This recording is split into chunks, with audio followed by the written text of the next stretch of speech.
corazón aprender de este tema, no por lo que enseña la palabra del Señor, sino por lo que sus padres les dicen, creyendo que es la verdad. Esto es porque muchas familias no hablan sobre este tema, quizás por vergüenza o por poco conocimiento.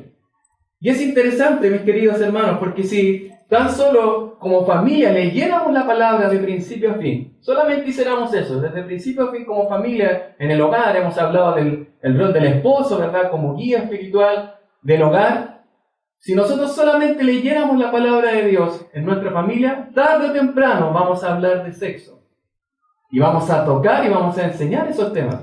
¿Por qué? Porque la Biblia enseña acerca de sexo, la Biblia habla acerca de este tema, la Biblia habla de violaciones, la Biblia habla de temas que nosotros muchas veces no queremos tocar, pero que la palabra de Dios enseña. Por eso, mis queridos hermanos, el día de hoy, considerando lo que es este estudio de lo que la familia que Dios quiere, vamos a considerar el día de hoy lo que es este tema, el sexo en el hogar. Eso es lo que el día de hoy vamos a estudiar. Así que, bueno, hablando de lo que tiene que ver con el sexo, hoy vamos a estudiar el sexo en el hogar. Y el Señor tiene mucho que enseñarnos con respecto a esta área. Tenemos que recordar, y ahí usted puede seguir en pantalla, algunas apreciaciones con respecto a lo que es este curso. Algunas apreciaciones que hemos repetido semana tras semana para que usted pueda recordar qué es lo que nosotros estamos estudiando. Recordemos en primer lugar que estamos estudiando este material o este curso sobre la base de que la palabra de Dios es suficiente para cualquier tema en nuestra vida. Si yo quiero ser un mejor ciudadano, si yo quiero ser un mejor esposo, si yo quiero ser una mejor esposa, un mejor hijo, un mejor padre, la palabra de Dios es suficiente para mi vida espiritual. Eso es lo que enseña el apóstol Pablo en 2 Timoteo capítulo 3, versos 16 al 17. En segundo lugar, este curso se enfoca en la responsabilidad que el hombre tiene delante de Dios. El hombre tiene una responsabilidad delante de Dios. Y muchas veces tendemos a culpar a la sociedad, a mis padres, yo no tuve un buen ejemplo. Sin embargo, aquí estamos enfrentados yo delante del espejo de la palabra de Dios. Y la palabra me muestra que yo soy responsable por mi pecado. No el vecino, quien me pudo enseñar, o alguien que me haya influenciado de manera negativa. Y finalmente, mis queridos, este material de estudio bíblico se basa en la gracia de Dios. Y eso hemos querido repetirlo una y otra vez. Porque puede ser que al final del día de hoy usted se sienta desanimado, desalentado. Pueda sentir delante de la palabra cuánto he fallado delante de Dios. Pero recuerda, la gracia de Dios está disponible para ti y para mí. Y ese es el gozo de poder enfrentarnos a la palabra de Dios, que nos va a mostrar que no hemos andado bien, nos va a corregir, pero nos va a instruir también en justicia. Por eso, mis queridos hermanos, el bosquejo que vamos a considerar el día de hoy, en relación a lo que es el sexo en el hogar, vamos a hablar acerca del origen del sexo, vamos a hablar acerca del sexo fuera del matrimonio y acerca del sexo dentro del matrimonio. Básicamente ese es el bosquejo que el día de hoy vamos a considerar. En primer lugar, mis queridos hermanos, el origen del sexo. Hace algunas semanas atrás, cuando comenzamos esta serie, dijimos que ¿quién es el originador o el creador del hogar? Dios, ¿verdad? Esto a nadie fue que se le inventó, se le ocurrió en algún momento inventar la familia, sino que esto nace en el corazón, en la mente de nuestro Dios. Y Dios va a crear no solamente el hogar, sino lo que el hogar involucra. Y una de esas cosas, obviamente, es el sexo. No podemos comenzar a hablar del sexo sin primero reconocer que la Biblia habla del sexo.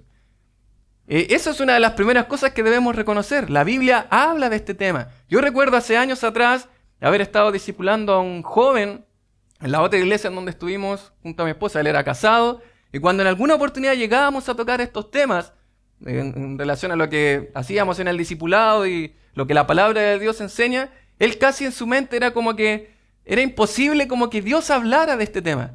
Era como que no, Dios es como que Dios sirve para todo lo que es la iglesia, congregarse, asistir. Pero no, ¿qué tiene que ver Dios con el sexo? No. Y casi en su mente era como, no, estas son cosas que no tienen nada que ver. Sin embargo, mis queridos hermanos, lo primero que tenemos que reconocer es que Dios habla acerca de este tema. Dios habla acerca del sexo y aún más, Dios es su creador y originador. Muchas veces el problema con el sexo es que no sabemos que el sexo no es el problema. ¿Sí? ¿Lo tienen? El problema con el sexo es que no sabemos que el sexo no es el problema. Porque tendemos a culpar al sexo como tal. Muchas veces diciendo, ¿por qué Dios me dio estas pasiones desenfrenadas si no me permite satisfacerlas? Y ese es el pensamiento que muchos tienen y culpan a Dios finalmente. Pero mis queridos hermanos, el sexo no es el problema y Dios no es el problema, sino que muchas veces nosotros no reconocemos qué es el sexo delante de la palabra del Señor. Randy Alcorn lo expresa de una manera que me encanta. Dice, no fue Hollywood, ni Madonna, dice él, ni algún pervertido en un cuarto de charlas de la internet quien inventó el acto sexual. Nadie de ellos fue. Dice, fue el Dios infinitamente santo, envuelto en una luz y una gloria deslumbrantes, rodeado de ángeles radiantes y santos, quien creó la relación sexual. La bondad de la relación sexual se mantiene o cae según la bondad de su creador. Qué preciosas palabras, ¿no? Es Dios el creador, envuelto, ¿verdad? Ahí, como lo describe él, en santidad. Nace en su mente y en su corazón. Si nosotros vamos en la palabra del Señor, y yo le invito a ir ahí, en el libro de Génesis, en el capítulo 1, y usted va a recordar que el libro de Génesis es un libro muy selectivo, y es un libro que va, por así decir, es comparado con lo que es una ventana de Windows, ¿verdad? Cuando uno está haciéndole clic para poder profundizar y entrar a la siguiente ventana, yo tengo muchas carpetas, yo presiono una y ahí la amplío. Así es el libro de Génesis. Si usted observa capítulo 1, verso 1, dice, en el principio creó Dios los cielos y la tierra. ¿Y qué dice el verso 2? Y la tierra, ¿a qué le hizo clic? A la tierra, y va a expandir eso. De hecho, el escritor no nos va a hablar acerca de cómo creó los ángeles. Los cielos, de alguna manera, no le interesan para su escrito y él le va a hacer clic a la tierra. Y capítulo 1 nos va a describir cómo Dios creó la tierra. De esta manera va a desarrollar su escrito, y en el capítulo 1 vamos a tener una breve descripción de cada uno de los días de la creación. Si usted observa en los versos del 26 al 28, va a haber una pequeña descripción de lo que es el día sexto en la creación. Entonces dijo Dios, hagamos al hombre a nuestra imagen, conforme a nuestra semejanza, y señoree en los peces del mar, en las aves de los cielos, en las bestias, en toda la tierra, y en todo animal que se arrastra sobre la tierra. Y creó Dios al hombre a su imagen. A imagen de Dios lo creó. Varón y hembra los creó. Si yo tuviera solamente capítulo 1 de Génesis, ¿qué creería con respecto a la creación del hombre y la mujer? Exactamente, que los creó al mismo tiempo. ¿Verdad? Porque dice, varón y hembra los creó. Bueno, va a decir verso 28, y los bendijo Dios, y les dijo, fructificad y multiplicaos. Ahí está hablando de la relación sexual. Fructificad y multiplicaos, llenad la tierra y sojuzgadla, señorad en los peces del mar y en las aves de los cielos y en todas las bestias que se mueven sobre la tierra. Bueno, ahora ¿qué va a hacer el escritor Moisés? Le va a hacer clic, por así decir, al día sexto de la creación. Y en el capítulo 2 nos va a expandir el día sexto y nos va a mostrar cómo realmente Dios creó al hombre y a la mujer. Si usted observa, va a terminar en el verso 31 diciendo, y vio Dios todo lo que había hecho, incluida lo que era la relación sexual, y he aquí era bueno. Y no solamente era bueno en gran manera. Pero vamos a observar que después de que dice de cada día era bueno, va a llegar un momento en que va a decir no era bueno. Y eso lo va a mostrar en el capítulo 2 cuando va a expandir el segundo día. Y va a decir ahí en el verso 18 del capítulo 2, dice, y dijo Jehová Dios, ¿qué cosa? No es bueno que el hombre esté solo. Le haré ayuda idónea para él. Bueno, ahí Jehová Dios va a formar, ¿verdad? De la tierra. Bueno, en primer lugar le va a presentar distintos animales para que Adán los nombre, ¿verdad? Y vamos a ver que el jirafo tiene a la jirafa. El elefanto a la elefanta, ¿verdad? Cada animalito, ¿verdad? Tiene su... Pero vamos a darnos cuenta que Adán está solo. No es bueno que el hombre esté solo. Es por eso que verso 21 dice: entonces Jehová Dios hizo caer sueño profundo sobre Adán, y mientras éste dormía, tomó una de las costillas y cerró la carne de su lugar. Y vamos a ver el verso 23, dice: dijo entonces Adán, cuando ya Dios le presentó a la mujer, dice: esto es ahora hueso de mis huesos y carne de mi carne. Esta será llamada varona, porque del varón fue tomada. Y la verdad, mis queridos, es que esa expresión, bueno, en Reina Valera parece un tanto fría, ¿verdad? Esto es ahora hueso de mis huesos. Parece un tanto extraño y fría la expresión. Sin embargo, en el texto original, la idea de esto es casi como que Adán esté diciendo: ¿dónde estabas? Yo, sin temor a equivocarme, creo que él la miró con toda su pasión, con todo su deleite. Ella era lo que yo necesitaba. Ella es para mí. Esa es la expresión.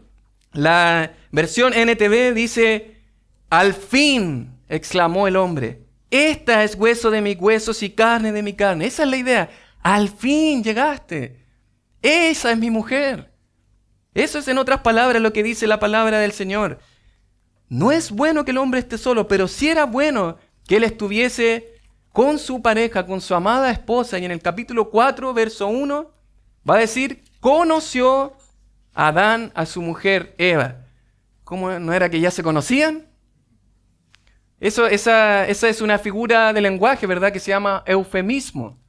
Él conoció. Es una forma para decir un poco más, podríamos decir, sencillo o no tan grave, algo que podría ser, en palabras, podría complicarnos un poco, ¿sí? Entonces, el eufemismo, en otras palabras, dice ahí: Adán tuvo relaciones sexuales con su mujer Eva. Eso es, en otras palabras, lo que está diciendo. Fueron una sola carne, se juntaron como matrimonio y ahora ellos pudieron disfrutar de la intimidad sexual en el contexto del matrimonio. Aún después de la caída, las Escrituras enseñan que el sexo lo ha creado Dios no solamente para procrear. Y eso es interesante. Hay por ahí culturas o también sectas o religiones que practican de lo que es simplemente tener relaciones sexuales para procrear, para tener hijos, porque no hay otro propósito, según ellos. Sin embargo, en la palabra del Señor observamos que la relación sexual no es solamente para procrear. Sí es parte la procreación, tener hijos, pero observamos en Proverbios capítulo 5, versos del 18 al 19, dice: sea bendito tu manantial y alégrate con la mujer de tu juventud, como sierva amada y graciosa gacela. Sus caricias te satisfagan en todo tiempo y en su amor recréate siempre. La relación sexual no es solamente para procrear, es para el disfrute.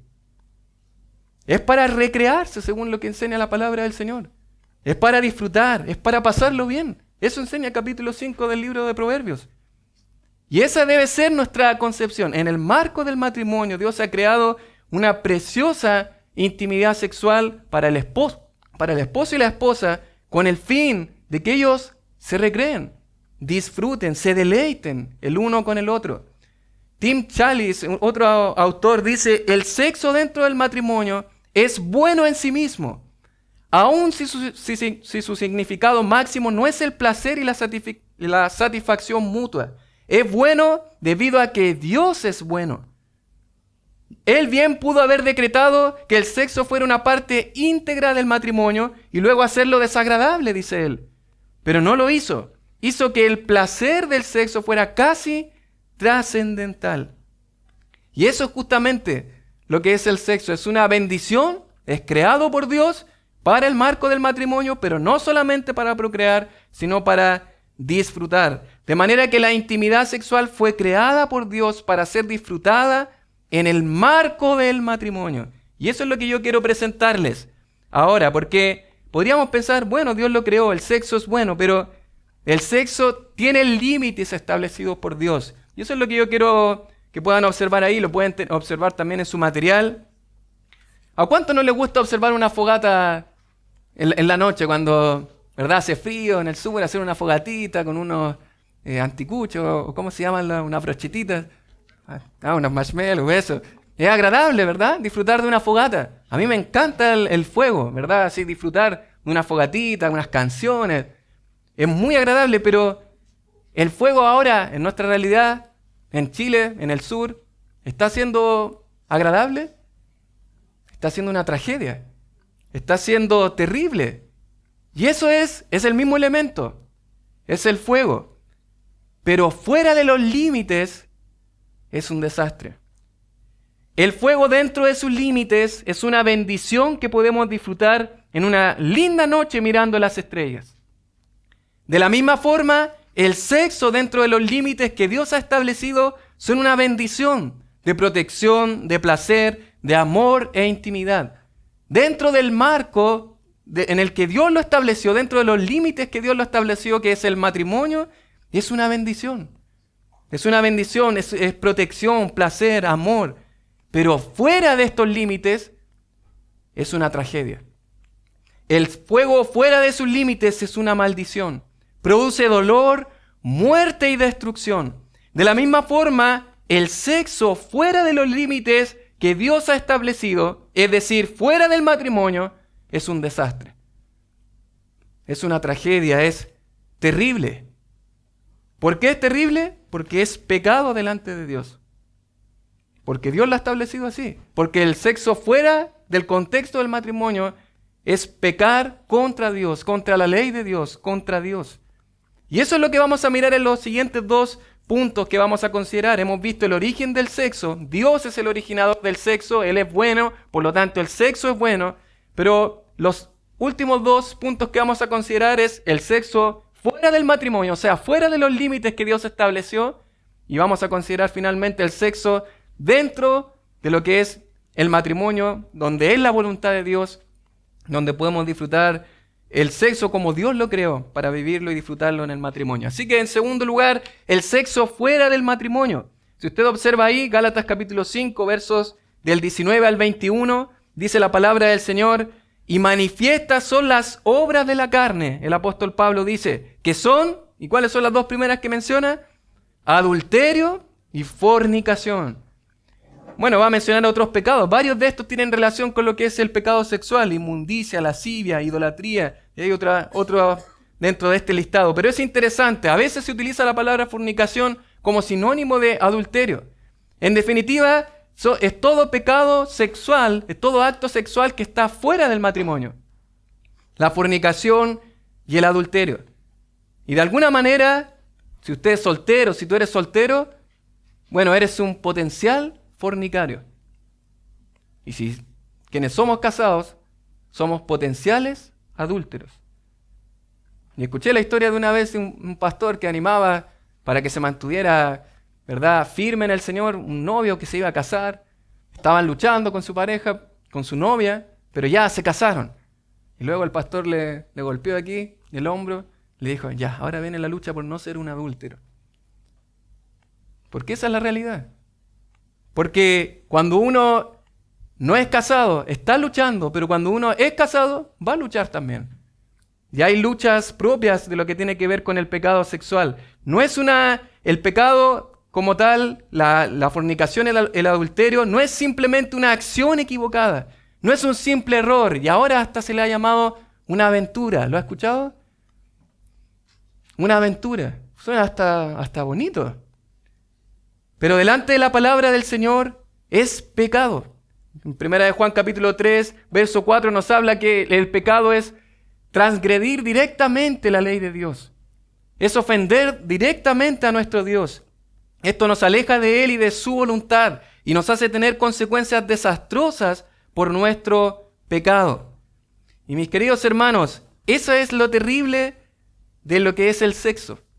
Un potencial para un gran bien, gran bendición, pero al mismo tiempo un potencial para una terrible maldición en nuestra vida. Y eso es lo que nos debe estar alertas. Seamos solteros, seamos casados, porque todos aquí estamos aprendiendo y todos estamos aprendiendo el consejo de Dios relacionado a lo que es el sexo. En otras palabras, mis queridos hermanos, como enseña la palabra en Proverbios, si escogemos obedecer a la palabra de Dios, vamos a recibir bendiciones en nuestra vida. Pero si no lo hacemos, vamos a sufrir desgracia y calamidad. Un incendio, vamos a sufrir. Ese es el arma de doble filo. ¿Se acuerdan lo que eran las palabras cuando estudiamos acerca de la comunicación? ¿Verdad? Un potencial para un gran bien, edificación, pero un potencial para un gran mal, destrucción. Eso mismo pasa en relación a lo que es el sexo. Recuerda ahí Mateo capítulo 7, la pureza sexual es inteligente, según lo que hay una cita ahí de Randy Alcorn. La pureza es siempre inteligente y la impureza es siempre insensata. Mateo capítulo 7, versos del 24 al 25 dice: cualquiera pues que me oye estas palabras y las hace, le compararé a un hombre prudente, un hombre sabio, un hombre inteligente, un hombre que edificó su casa sobre la roca. Y cuando descendió lluvia, la casa estuvo firme. Ese es un hombre sabio. Un hombre que sabe que esto es pecado contra Dios y que va a traer consecuencia y desastre a mi vida. Que me va a provocar destrucción, dolor, no solamente a mí, a las personas que me rodean. Mi cónyuge, mis hijos, las personas que amo van a sufrir por causa de mi pecado. Sin embargo, la impureza sexual es insensata. Mateo capítulo 7, versos del 26 al 27 dice: pero cualquiera que me oye estas palabras y no las hace, y no las obedece, le compararé a un hombre insensato. En otras palabras, un hombre tonto. Y en Proverbios capítulo 6 se le llama, aquel que comete adulterio es falto de entendimiento. Un tonto. ¿Lo ha pensado de esa forma? Cuando a veces la persona en el mundo, el hombre que se cree galán, que puede tener a distintas mujeres, ¿verdad? Y que engaña, que es casi un héroe, es un tonto delante de la palabra de Dios. Es un tonto, un falto de entendimiento, un hombre insensato, aquel que oye las palabras de Jehová y no las hace. Dice Randy Alcorn nuevamente: los dones más maravillosos de Dios, tomados fuera de los límites dispuestos por Él, se convierten en totalmente destructores. Eso es lo que sucede con la relación sexual. Su potencial para un gran bien tiene otra cara, dice él: el potencial para un gran mal. Mis queridos hermanos, ahora sea cual sea nuestro estado civil, delante de la palabra del Señor, ¿cómo está nuestra pureza sexual? ¿Cómo estamos viviendo nosotros delante de la palabra del Señor en cuanto a nuestra pureza? Y la verdad, mis queridos, es que enseña la palabra del Señor que todo entra por la vista. ¿Has escuchado esa frase? ¿Todo entra por la vista? Este pasaje me encanta, es un texto digno de memorizar. Proverbios capítulo 27, verso 20, dice: el Seol y el Abadón nunca se sacian, así los ojos del hombre nunca están satisfechos. Tremendo texto. Así como el Seol y el Abadón, el lugar de los muertos, nunca se sacia de recibir a sus muertos. Todos los días está muriendo gente y el Seol y el Abadón siempre están recibiendo muertos. Nunca se sacian. De la misma forma, los ojos del hombre nunca están satisfechos. Nunca se sacian. Y erróneamente pensamos que una mirada inofensiva de lujuria no me va a traer ningún problema. Es una mirada. ¿Qué me va a hacer? Podríamos pensar que una visita a una página pornográfica no me va a hacer daño. Es una visita. Podríamos pensar que probablemente coquetear o sonreír con una persona que no es mi cónyuge no va a ser ningún problema. Sin embargo, el pecado sexual poco a poco nos va destruyendo. Y si yo comencé con una mirada, voy a terminar cada vez peor, porque el Seol y el Abadón nunca se sacian. De igual manera, los ojos del hombre nunca se sacian. Siempre quiere un poco más, un poco más. Es casi comparable a un náufrago que tiene sed y que va al agua salada. Y toma agua salada y toma agua salada. ¿Y qué le va a producir? Más sed. Y sigue tomando agua salada y le sigue produciendo más sed. Casi que podríamos compararlo con eso. El pecado sexual, todo el tiempo creemos que nos vamos a saciar, y sigo sin saciarme, y sigo queriendo más, y sigo queriendo más, y sigo queriendo más. Tuve la oportunidad de trabajar en una panadería mucho tiempo. Trabajé como panadero, pero estaba trabajando junto al pastelero. Y algo que hacen los pasteleros es justamente hacer la mejor presentación, ¿verdad? Porque todo entra por la vista. Y él, ¿verdad?, se esmeraba para que quedara precioso ese pastel. La vitrina se veía preciosa, ¿verdad? Uno podía mirarlo, bien limpiecita, brillosa, ¿verdad? Para que cuando uno entrara al local, ¿qué fuera lo primero? Te captara la vista, ¿verdad? Pero eso no es simplemente para que uno lo mire, ¿cierto? ¿Cuál es el propósito? Que una vez que yo lo miro, ahora yo lo quiero tocar. Y una vez que yo lo toco, ahora yo me lo quiero comer. Y eso es justamente lo que pasa con el pecado sexual. Una vez que yo lo miro, yo lo quiero tocar, y ahora ya quedé preso del pecado. Y eso es justamente lo que observamos en la palabra del Señor. 3 personajes justamente hicieron eso. Vieron, codiciaron y tomaron. Ahí tenemos el caso de Eva, tenemos el caso de Acán y el caso de David. Si usted recuerda, Eva vio la mujer en capítulo 3, verso 6 de Génesis, y vio la mujer que el árbol era bueno para comer y que era agradable a los ojos y árbol codiciable para alcanzar la sabiduría. Y tomó de su fruto y comió. Y dio también a su marido, el cual comió así como ella. El caso de Acán también es muy conocido cuando el pueblo de Israel entró a poseer la tierra, ¿verdad? Mandato claro de parte de Dios, no tomar del anatema, ¿verdad? En capítulo 6, cuando iban a poseer Jericó. Pero justamente, ¿qué va a pasar? Y Acán se va a descubrir que él había tomado del anatema. Y dice, y Acán respondió a Josué diciendo, verdaderamente yo he pecado contra Jehová, el Dios de Israel, y así he hecho. Pues vi, todo entra por la vista, vi entre los despojos un manto babilónico muy bueno, y 200 siclos de plata, y un lingote de oro de peso de 50 siclos, y lo codicié, dice Acán, y tomé. Y he aquí que está escondido bajo tierra en medio de mi tienda, y el dinero debajo de ello. Vio, codició, tomó para sí. Y el caso de David, creo que es de los más conocidos.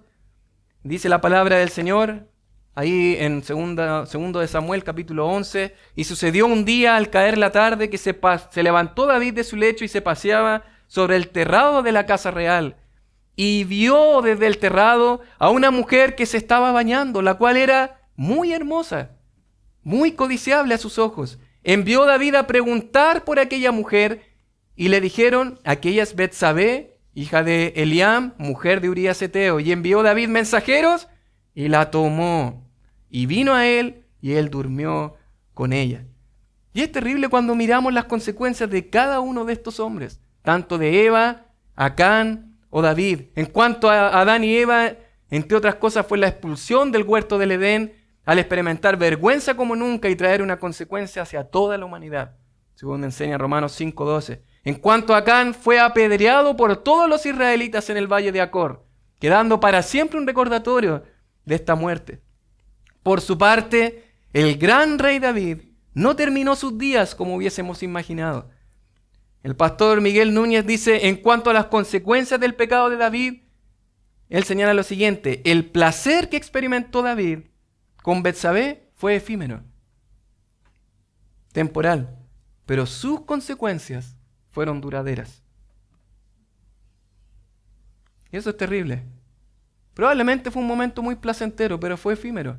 Pasó. Pero las consecuencias quedaron para siempre en su vida. ¿Qué consecuencias? El hijo concebido con Betsabé murió al nacer. Amnón, hijo de David, violó a su hermana Tamar. Absalón, el hermano de Amnón, se enfureció y 2 años después ordenó la muerte de su hermano Amnón en venganza por la violación de Tamar. Absalón persiguió a su propio padre para quedarse con la corona. Finalmente, los hombres de David mataron a Absalón y el rey David lloró desconsoladamente. Mis queridos hermanos, el pecado trae consigo, dentro de su paquete, consecuencias. Nunca vamos a sacar ventaja en cuanto al pecado sexual, nunca. El enemigo quiere que pensemos que no, esto es algo privado, nadie se va a enterar. Y después, todo lo saca a la luz. Es su táctica, la de siempre. Nunca vamos a sacar ventaja en lo que tiene que ver con el pecado sexual, sea que seamos solteros, que seamos casados. Nunca vamos a sacar ventaja en relación al pecado sexual. Ahí en Proverbios capítulo 5, versos del 20 al 23, dice la palabra del Señor. Tremendo texto, entre paréntesis, mis queridos. Capítulo 5, 6 y 7 de Proverbios son tremendos pasajes que son dignos de memorizar. Capítulo 5, para aquellos que son casados. Tremendo texto, que nos sirve de advertencia delante del Señor. Capítulo 5, versos del 20 al 23 dice: ¿Y por qué, hijo mío, andarás ciego con la mujer ajena y abrazarás el seno de la extraña? Porque los caminos del hombre están ¿dónde? Ante los ojos de Jehová. Qué patéticos somos muchas veces cuando pensamos: nadie me está viendo, aquí estoy oculto. ¿Quién me va a ver? Ahí dice: los ojos de Jehová están enfrente. Y Él considera todas sus veredas. Mira lo que dice: prenderán al impío, no Dios, sino ¿qué cosa? Sus propias iniquidades. ¿Se da cuenta cómo las consecuencias vienen con el paquete junto con el pecado? Sus propias iniquidades. Y retenido será con las cuerdas de su pecado. Él morirá por falta de corrección y errará por lo inmenso de su locura. Dice Proverbios capítulo 6, del 27 al 26, ¿tomará el hombre fuego en su seno sin que sus vestidos ardan? ¿Podría yo tomar fuego, verdad, en mi seno sin que mi ropa se queme? Imposible. Es una pregunta retórica, es imposible. ¿Andará el hombre sobre brasas sin que sus pies se quemen? Bueno, dice aquí el escritor, así es el que se llega a la mujer de su prójimo. No quedará impune ninguno que la tocare. Mis queridos hermanos, yo creo que podríamos ahora, en sinceridad y humildad, delante de la palabra del Señor, ¿cómo estoy viviendo? ¿Cómo está mi vida, mi intimidad, las cosas que probablemente nadie más ve? Proverbios capítulo 7 del 1 al 27 no lo vamos a leer en esta oportunidad, pero yo les recomiendo, lean estos textos.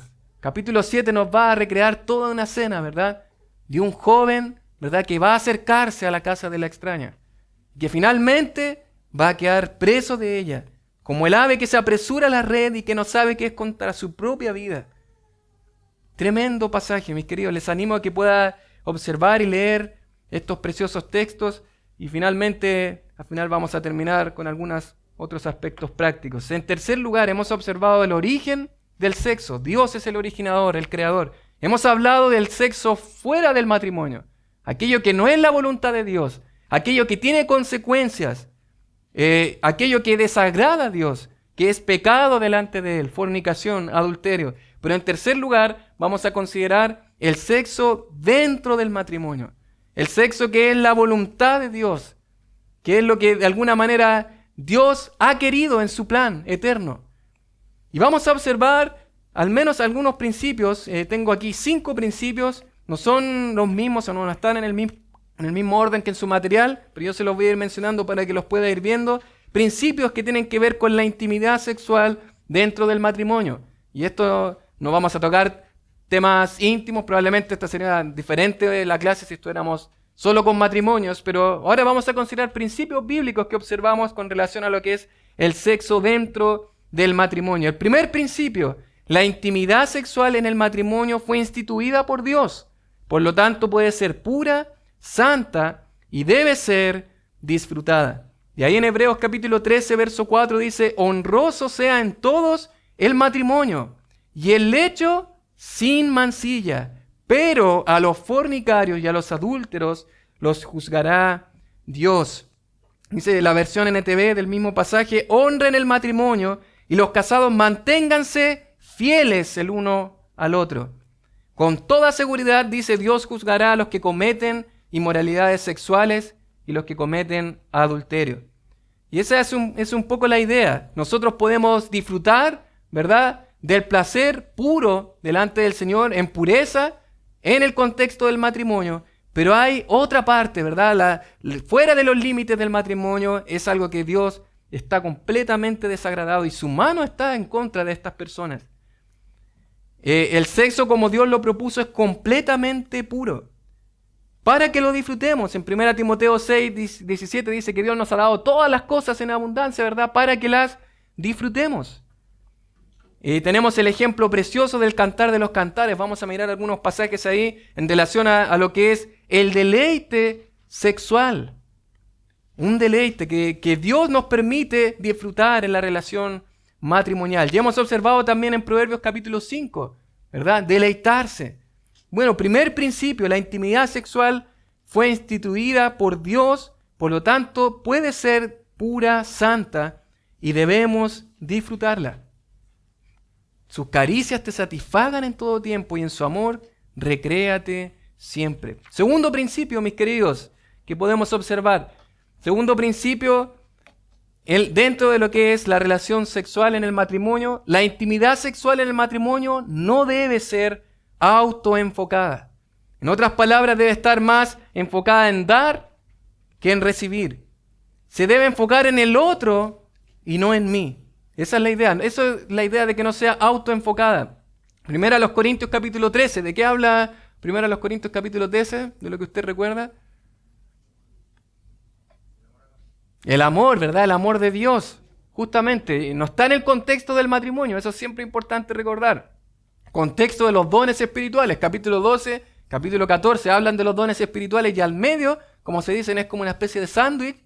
Al medio está esta descripción acerca del amor de Dios, porque está dentro de lo que es el contexto de los dones. Sin embargo, aquí podemos observar cómo es el amor de Dios. No hace nada indebido y dice, no busca lo suyo, no se irrita, no guarda rencor. De alguna manera es un amor que está pensando en el otro antes que en mí. En 1 Corintios capítulo 7, otro pasaje que podríamos nosotros leer y estudiar con detalle, el marido dice, cumpla con la mujer el deber conyugal y asimismo la mujer con el marido. La mujer no tiene potestad sobre su propio cuerpo, sino el marido. Ni tampoco tiene el marido potestad sobre su propio cuerpo, sino la mujer. Precioso texto. Yo recuerdo algunas cosas que hacían personas que eran pareja o que tenían alguna relación y se ponían como un pequeño tatuaje, ¿verdad? Con el nombre de la otra persona, ¿verdad? De mi pareja, como es, yo le pertenezco y ella me pertenece. Bueno, de alguna manera es una práctica que hacen en el mundo, pero de alguna manera usted tiene un sello, una marca, que es su esposa. Usted tiene un sello, propiedad Guillermo, propiedad de Camila. Dani, propiedad de Geraldine. Le pertenece. Le pertenece. Un sello de pertenencia. Nuestro cuerpo ya no nos pertenece. Nunca nos ha pertenecido porque le pertenece a Dios. Pero ahora mi cuerpo le pertenece a mi esposa. El cuerpo de ella, a su vez, me pertenece a mí. Y eso es lo hermoso del matrimonio. La palabra de alguna manera nos manda a que mi enfoque debe estar en satisfacer a mi esposa y no autosatisfacerme. Dice Larry McCall, ese es un autor que tiene un libro precioso que se llama Amando a tu esposa como Cristo ama a la iglesia. Y él cito de él una frase, dice, la Biblia es clara. Debemos amar a nuestras esposas como Cristo amó a la iglesia. Debemos reflejar el amor sacrificial de Cristo al ser dadores más que receptores sexuales con nuestras esposas. En contraste con el trato cruel de las mujeres como objetos sexuales usadas por los hombres para su autosatisfacción, la Biblia enseña que a los esposos honrar a Dios buscando la satisfacción sexual de sus esposas. El enfoque debe estar en el otro. No es autoenfocada, no debe ser un enfoque en mí mismo. Dar en vez de recibir. En tercer principio, mis queridos, la intimidad sexual en el matrimonio debe ser exclusiva. Debe ser exclusiva. ¿Qué significa exclusiva? Esa persona es única. Es única en mi mente, en mi corazón, con mi cuerpo, con todo mi ser. Es única. Me llamó la atención. Yo no sé si ha visto alguna película del famoso actor Will Smith. ¿Ha visto alguna película de Will Smith? Tiene buenas películas, ¿cierto? Tiene buenas películas. A mí me gustan harto sus películas. Encuentro que es muy buen actor. Pero si uno investiga cómo vive su relación matrimonial, ellos creen en una relación libre, le llaman, entre comillas. Quiere decir de que ellos siguen juntos, siguen estando casados, pero si su esposa quiere tener intimidad sexual con cualquier otro hombre o una relación, ¿verdad? A cometer una infidelidad, lo puede hacer. Y si él por su lado lo quiere hacer, también. Pero seguimos amándonos, entre comillas. Y todo está bien. Y él dijo lo siguiente cuando le preguntaron. Dice, nos hemos dado confianza y libertad el uno al otro. Y el matrimonio para nosotros no puede ser una prisión. Dice Will Smith. No recomiendo este camino a nadie. Pero vivir esta libertad que hemos pactado y el apoyo incondicional que nos damos el uno al otro es, para mí, la definición más alta del amor. Interesante, ¿no? Y ellos viven años casados, ¿verdad? Años como matrimonio, pero pueden engañarse el uno al otro y no hay problema. Seguimos viviendo normalmente. Eso es contrario a lo que enseña la palabra de Dios. La palabra nos muestra que la relación matrimonial es exclusiva. No hay otra. No hay otra. Si nosotros miramos en el precioso libro del Cantar de los Cantares, vamos a observar una y otra vez eso. Esa persona es única. No hay otra. Querido Gabriel, que está en proceso de casarse, Alexandra va a ser su única. Él va a ser su único para ella. Si usted está casado, su esposa es única. No hay otra como ella para usted. Para usted no hay otra como ella. Así también las esposas. No hay otro como él. Dice Cantares capítulo 1, versos del 15 al 16. He aquí que tú eres hermosa, amiga mía. He aquí eres bella. Tus ojos son como palomas. Sí, no sé, no entendemos mucho esas expresiones. He aquí que tú eres hermoso, amado mío, le dice ella, y dulce. Nuestro lecho es de flores. Y mire capítulo 2, versos del 2 al 3. Mire esta expresión. Como el lirio entre los espinos, así es mi amiga entre las doncellas. ¿Se dan cuenta? Ella es un lirio. ¿Qué son las demás mujeres? Espinos. Nada. Son espinos. Ella es única. De la misma manera, ella se dirige a su amado y dice, como el manzano entre los árboles silvestres. Todos los demás son árboles silvestres, de estos que crecen así como maleza, que no da fruto, pero él es un manzano. Así es mi amado entre los jóvenes. Bajo la sombra del deseado me senté y su fruto fue dulce a mi paladar. Es único. No hay otro como él. No hay otro como ella. En 1 Timoteo capítulo 3, verso 2, vamos a encontrar requisitos para los obispos, ¿verdad? Para los pastores, que hemos dicho, esto es un requisito para todo creyente. ¿Sí? No porque usted no es pastor, usted puede ser pendenciero, ¿verdad? No, los requisitos son para todo creyente. Y dice la palabra del Señor, 1 Timoteo 3, 2, pero es necesario que el obispo sea irreprensible, y va a decir, marido de una sola mujer. Y la idea de eso es, hombre de una sola mujer, fiel a su mujer. Un hombre de una sola mujer. Y vamos a ver esa fidelidad o esa exclusividad en algunos aspectos. En primer lugar, oídos solo para ella.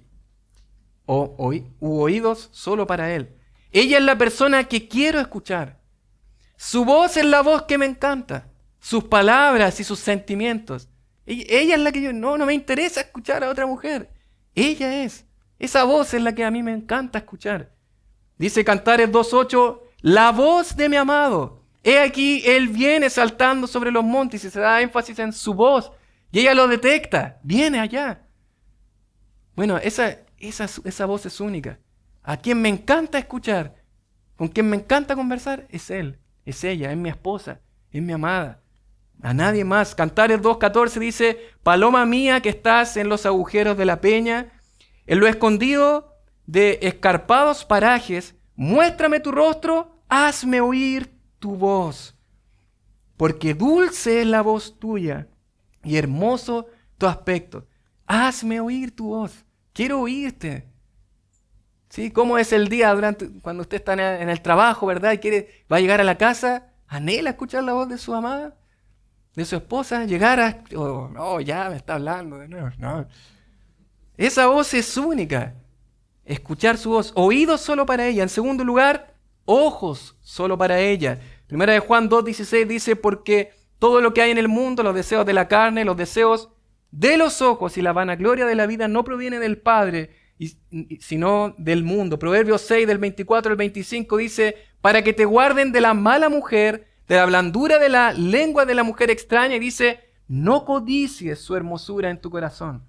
No mires para donde no tienes que mirar. En otras palabras, no codicies, tus ojos no se prendan con ella, ¿verdad? Job dijo en el capítulo 31, verso 1, hice pacto con mis ojos, dijo él. ¿Cómo pues había yo de mirar una virgen? O sea, él hizo un pacto, ¿verdad? Él pactó con sus ojos. No, ojos, ustedes no van a mirar para ninguna parte. Mi esposa es la única. A ella yo la voy a desear. Ella es mi vida. Mateo 5:27 dice, oísteis que fue dicho, no cometerás adulterio, pero yo os digo que cualquiera que mire a una mujer para codiciarla, ya adulteró con ella en su corazón. Y es probable, mis queridos, que no hayamos probablemente cometido adulterio como tal, pero sí con nuestros ojos haber adulterado.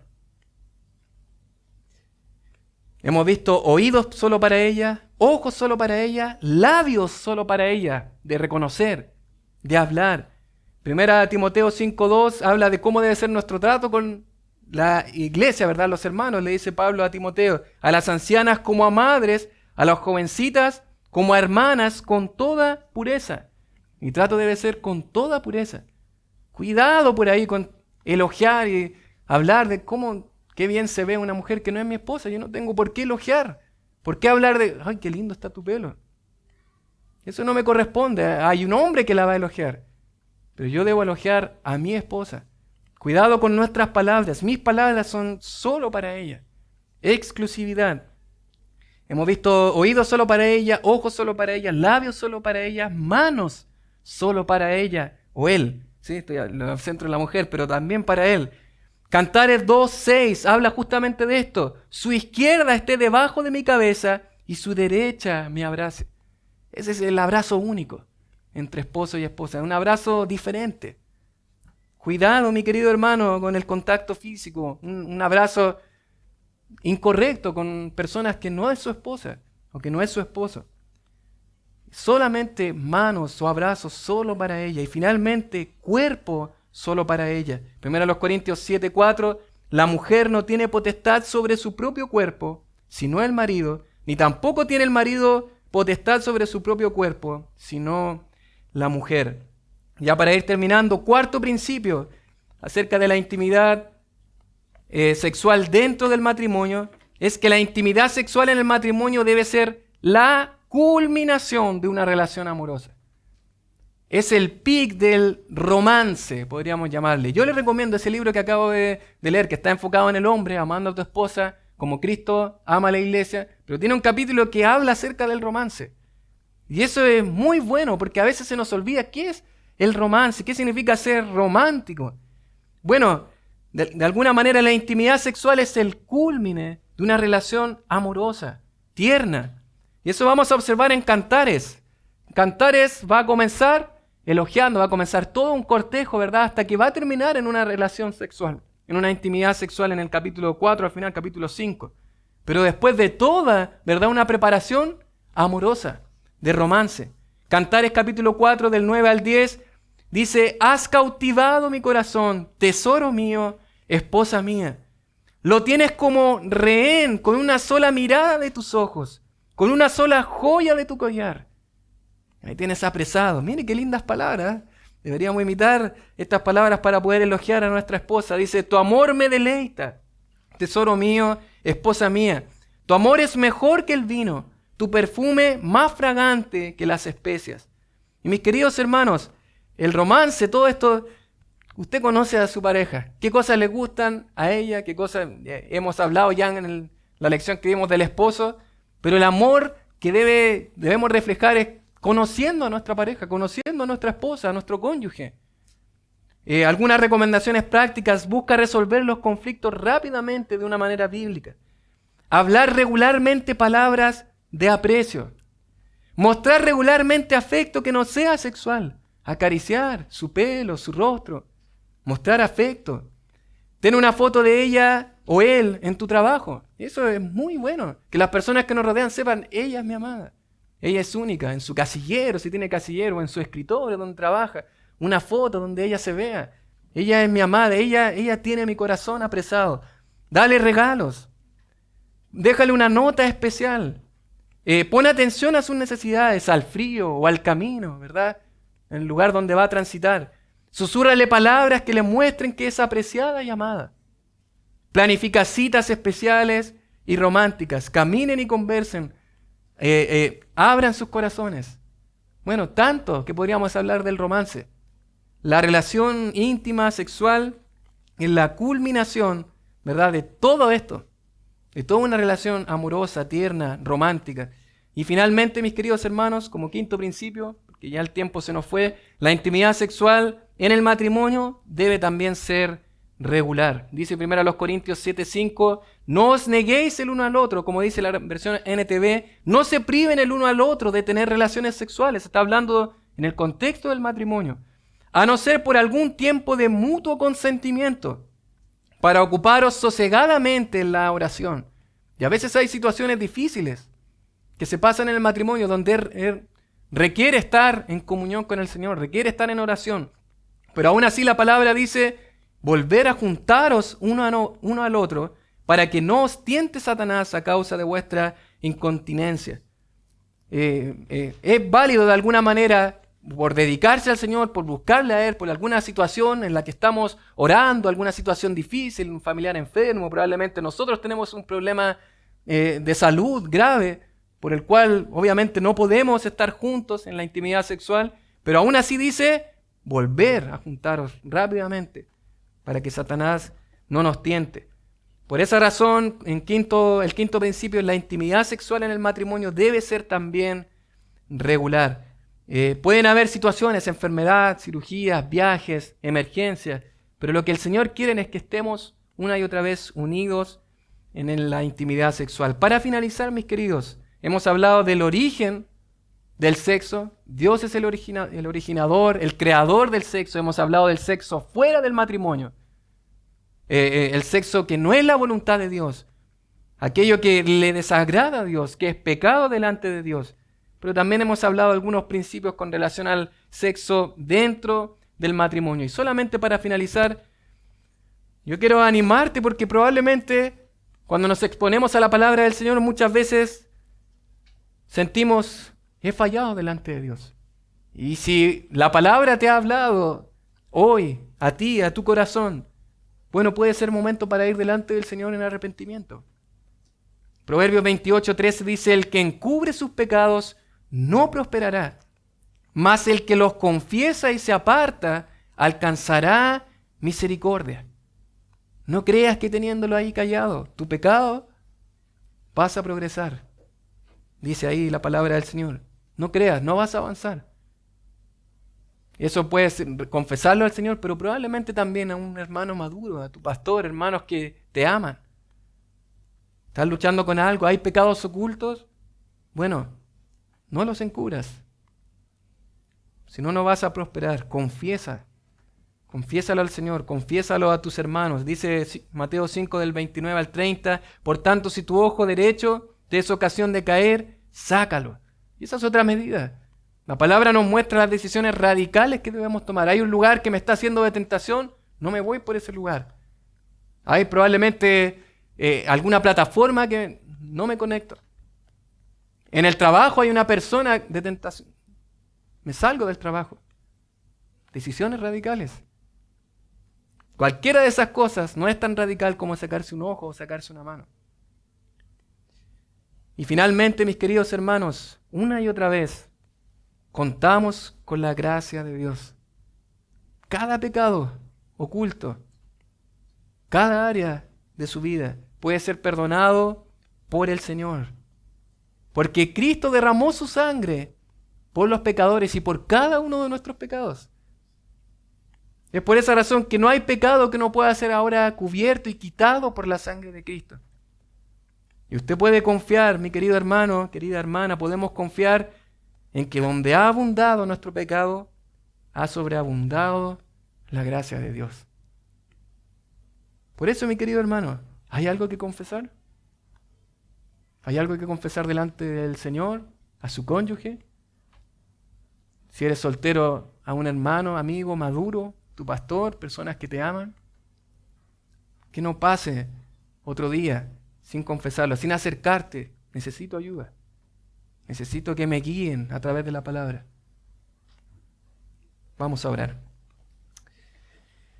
Señor, te damos tantas gracias, Padre, por poder considerar este tema tan importante, Señor, para nuestras vidas. Gracias, Señor, porque a través de tu palabra podemos aprender tu sabio consejo, Señor, y cómo tú has creado algo que es precioso, que es maravilloso, Señor.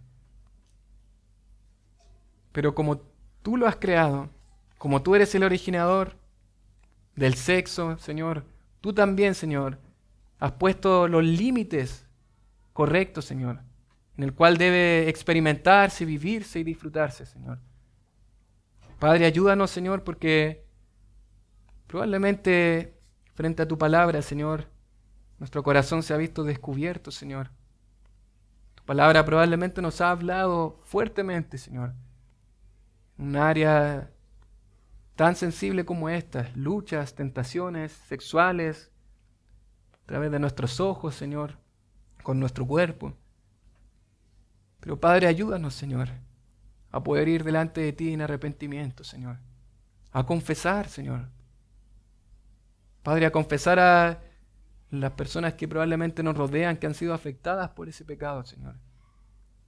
Pero ayúdanos también a buscar ayuda, Señor, de hermanos que nos puedan guiar, orientar, capacitar, Señor. Mostrarnos amor, pero corregirnos también al mismo tiempo con tu palabra, Señor. Gracias, buen Dios, por tu preciosa palabra. Gracias, Señor, por poder tener una esposa, un esposo, Señor. Gracias, Señor, por lo precioso que tú has instituido, que es el matrimonio, Señor. Te alabamos, buen Dios, en Cristo nuestro Salvador. Amén.